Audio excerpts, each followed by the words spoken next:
السلام علیکم ورحمۃ اللہ وبرکاتہ۔ ویب سیریز آفٹر کربلا کی آج 6 ایپیسوڈ ہے۔ ناظرین، لاسٹ ایپیسوڈ میں ہم نے سنا تھا کہ مسلم بن عقبہ مدینے والوں سے جب فارغ ہوا اور اس کے لشکر والے 3 دن تک شہر کو لوٹ مار کر چکے تو ان سب کو ساتھ لے کر وہ مکے کا رخ کرنے لگا۔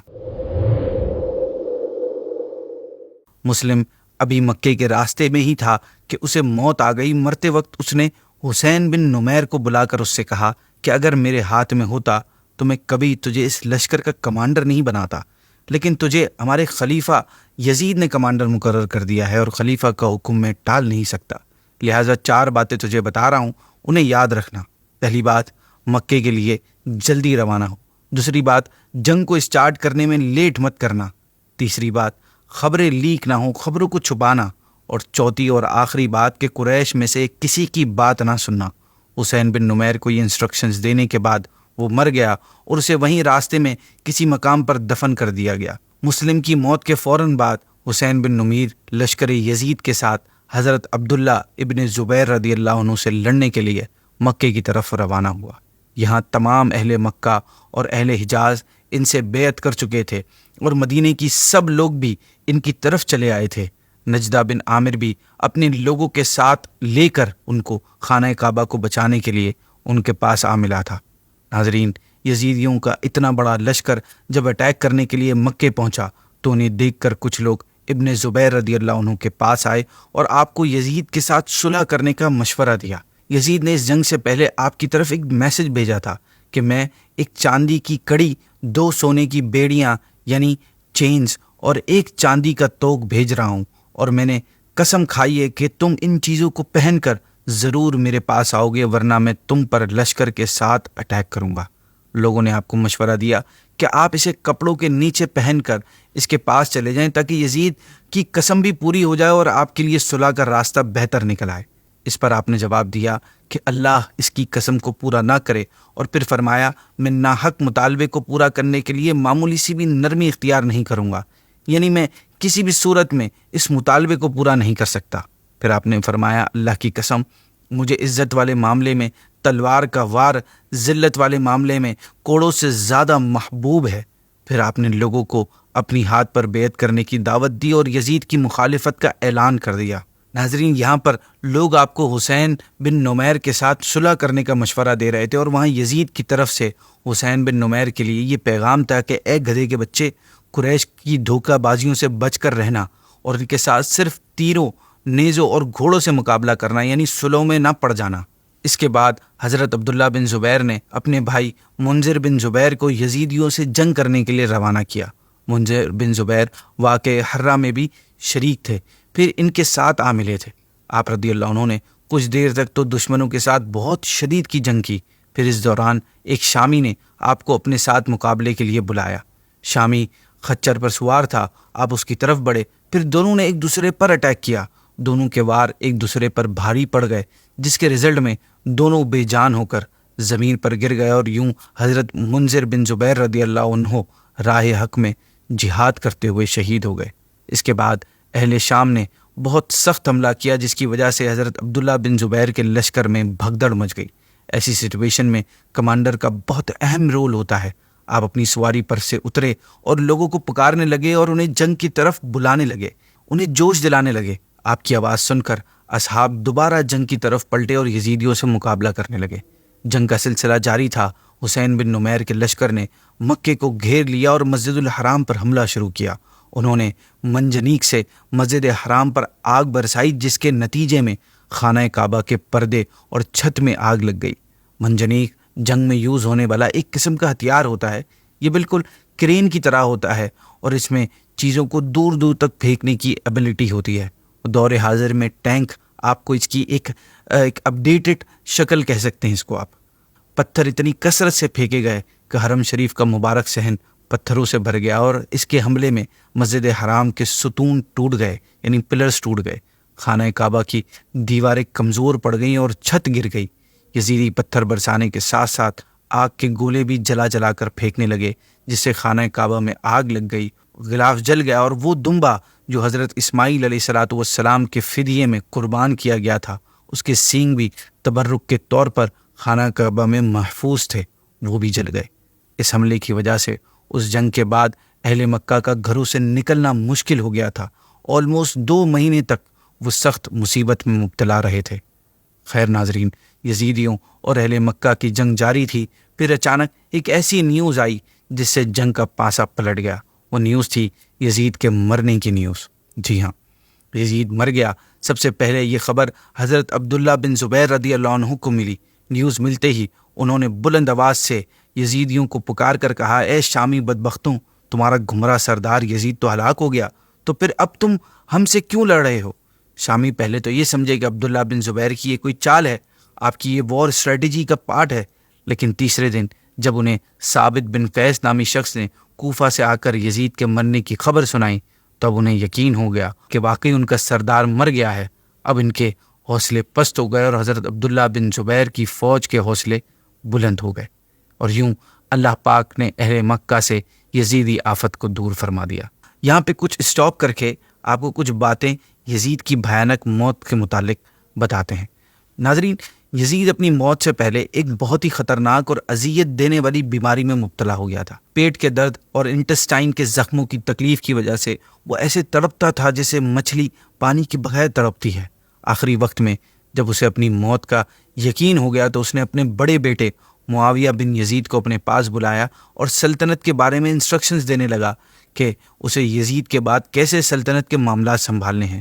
وہ بھی اسٹارٹ ہی ہوا تھا کہ اس کے بیٹے نے نہایتی ذلت اور حقارت کے ساتھ سلطنت کی آفر ٹھکراتے ہوئے یزید سے یہ کہا کہ جس تخت و تاج پر آل رسول کے خون کے دھبے ہوں، میں اسے ہرگز قبول نہیں کر سکتا۔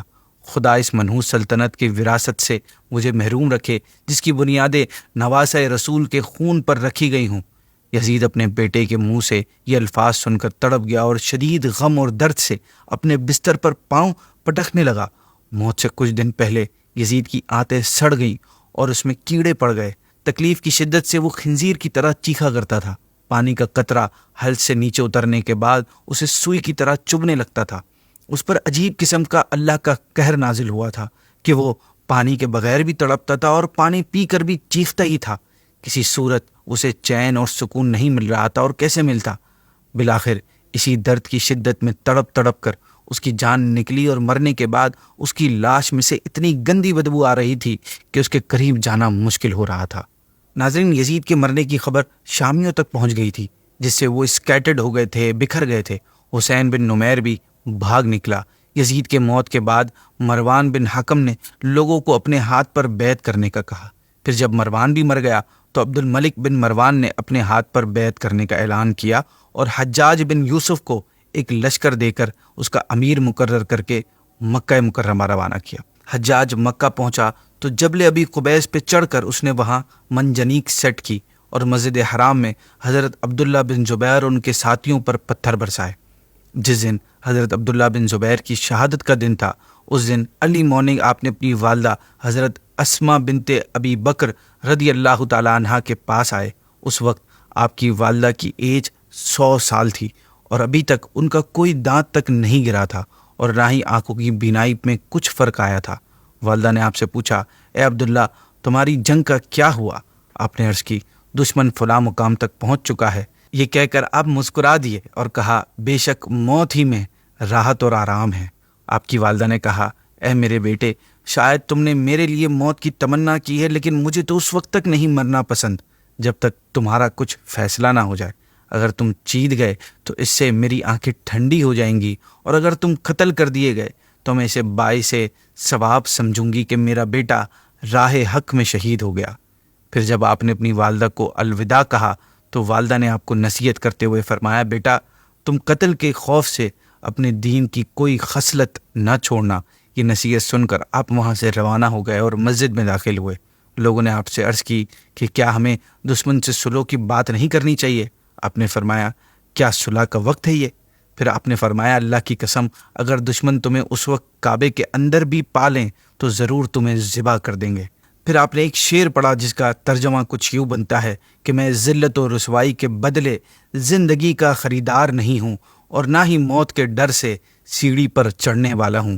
آپ نے اپنے ساتھیوں کو نصیحت کرتے ہوئے فرمایا، جس طرح تمہارے چہرے غصے سے بھرے ہوئے ہیں، اسی طرح تمہاری تلواریں بھی غصے کی آگ اگلیں، کسی کی تلوار نہ ٹوٹنے پائے کہ وہ پھر وہ عورت کی طرح ہاتھوں سے اپنا دفاع کرنے لگے۔ اللہ کی قسم، جب بھی کسی لشکر سے میرا سامنا ہوا ہے تو میں ہمیشہ پہلی صف میں رہا، پھر آپ نے شامیوں پر حملہ کر دیا۔ ناظرین، سب سے پہلے اسود نامی آدمی نے آپ کا مقابلہ کیا، آپ نے تلوار کے ایک ہی وار میں اس کی ٹانگ کاٹ دی۔ اسی طرح مسلسل آپ شامیوں پر حملہ کرتے رہے اور انہیں مزے سے دور بھگاتے رہے، اور ساتھ ساتھ یہ فرماتے رہے کہ کاش کوئی ایسا شخص بھی ہم پلہ ہوتا کہ میں اس کے لیے کافی ہوتا۔ تاریخی کتابوں میں آتا ہے کہ مسجد کی چھت پر آپ کے کچھ مددگار چڑھے ہوئے تھے جو دشمنوں پر اینٹیں برسا رہے تھے۔ کسی دوران اتفاق سے ایک اینٹ آپ کے سر کے درمیان آ لگی، جس سے آپ کا سر پھٹ گیا اور آپ ٹھہر گئے اور فرمانے لگے، ہم وہ لوگ نہیں کہ پیٹھ پھیرنے کی وجہ سے ہماری ایڑیوں پر خون گرتا ہو، بلکہ ہم وہ ہیں جو سینہ سپر ہونے کی وجہ سے ہمارے قدموں پر خون ٹپکتا ہے۔ لیکن ناظرین، اس زخم کی شدت بہت زیادہ تھی، جس کی وجہ سے آپ نے ڈھال ہو کر زمین پر تشریف لیا ہے۔ دشمنوں کو موقع مل گیا، چنانچہ انہوں نے آگے بڑھ کر تلوار سے ایک زوردار وار کر کے آپ کا سر مبارک تن سے جدا کر دیا۔ انا للہ و انا الیہ راجعون۔ شامیوں نے صرف اس پر آپ کو شہید کرنے پر ہی نہیں رکے، بلکہ آپ کے جسم مبارک کو سولی پر لٹکا دیا گیا۔ حضرت یعلا تیمی رحمۃ اللہ تعالی علیہ بیان کرتے ہیں کہ میں نے حضرت عبداللہ بن زبیر کی شہادت کے 3 دن بعد مکہ مکرمہ حاضر ہوا تو میں نے دیکھا کہ ابھی تک آپ کی لاش مبارک سولی پر تھی۔ آپ کی والدہ لاش مبارک کے پاس آئیں اور حجاج بن یوسف سے کہا، کیا ابھی تک اس شہ سوار کے اترنے کا وقت نہیں آیا؟ حجاج بولا، یہ منافق ہے، معاذ اللہ۔ آپ کی والدہ حضرت اسما رضی اللہ عنہا نے فرمایا، اللہ کی قسم، یہ منافق نہیں تھا، بلکہ یہ تو روزہ دار، عبادت گزار اور نیکوکار تھا۔ حجاج نے کہا، ہے بڑھیا، واپس چلی جا، تیری عقل زائل ہو گئی ہے۔ آپ نے فرمایا، نہیں، میری عقل زائل نہیں ہوئی ہے، کیونکہ جب سے میں نے نبی کریم صلی اللہ علیہ وسلم سے یہ بات سنی ہے، میری عقل زائل نہیں ہوئی ہے۔ آپ نے ارشاد فرمایا تھا کہ قبیلہ ثقیف سے ایک جھوٹا اور لوگوں کا قتل عام کرنے والا ایک شخص ظاہر ہوگا، پس چھوٹے شخص کو ہم دیکھ چکے ہیں، اور رہا لوگوں کا قتل عام کرنے والا تو وہ تو ہے۔ ناظرین، آپ نے یہ روایت تو شاید سن رکھی ہو کہ ایک مرتبہ حضرت عبداللہ بن زبیر رضی اللہ تعالیٰ عنہ بارگاہ رسالت میں حاضر ہوئے تو دیکھا آپ صلی اللہ علیہ وسلم حجامہ کروا رہے ہیں۔ آپ صلی اللہ علیہ وسلم فارغ ہوئے تو فرمایا، اے عبداللہ، یہ خون لے جاؤ اور ایسی جگہ محفوظ کراؤ جہاں کوئی نہ دیکھے۔ آپ فرماتے ہیں، باہر جا کر میں نے یہ سارا خون خود پی لیا۔ جب میں واپس آیا تو آپ صلی اللہ علیہ وسلم نے مجھ سے پوچھا کہ عبداللہ، خون کہاں محفوظ کیا؟ میں نے عرض کی، حضور، ایسی جگہ پر جہاں کوئی نہیں دیکھ سکتا۔ آپ نے ارشاد فرمایا، شاید تم نے اسے پی لیا ہے۔ میں نے عرض کی، جی ایسا ہی ہے۔ آپ نے فرمایا، تمہیں خون پینے کا کس نے کہا تھا؟ خرابی ہے تیرے لیے لوگوں سے اور ان کے لیے تجھ سے۔ اس حدیث پاک کی شرح میں محدثین لکھتے ہیں کہ خرابی ہے تیرے لیے لوگوں سے، آپ صلی اللہ علیہ وسلم کے ان ورڈ سے مراد یہی ہے کہ آپ کی شہادت کے بعد آپ کو سولی پر چڑھایا گیا، یہ آپ کے لیے حجاج وغیرہ کی طرف سے خرابی ہے، اور لوگوں کے لیے تجھ سے، اس سے مراد یہ ہے کہ جو آپ کے قاتلوں نے آپ کو شہید کر کے اور کعبۃ اللہ کی بے حرمتی کا جو بہت بڑا گناہ اپنے سر لیا ہے، وہ ان لوگوں کے لیے خرابی ہے۔ ناظرین، آپ بہت نیک اور عبادت گزار تھے۔ ایک جگہ آپ کا ذکر خیر چھڑا تو آپ کی والدہ حضرت اسما نے فرمایا کہ ان کی راتیں بکثرت قیام میں گزرتی اور دن روزوں میں کٹتے تھے، جس کی وجہ سے انہیں مسجد کا کبوتر کہا جاتا تھا۔ اس کے بعد کے واقعات کیا کیا ہوئے، کیا کیا چیزیں انفولڈ ہوئیں، انشاءاللہ اگلی ایپیسوڈ میں سنیں گے۔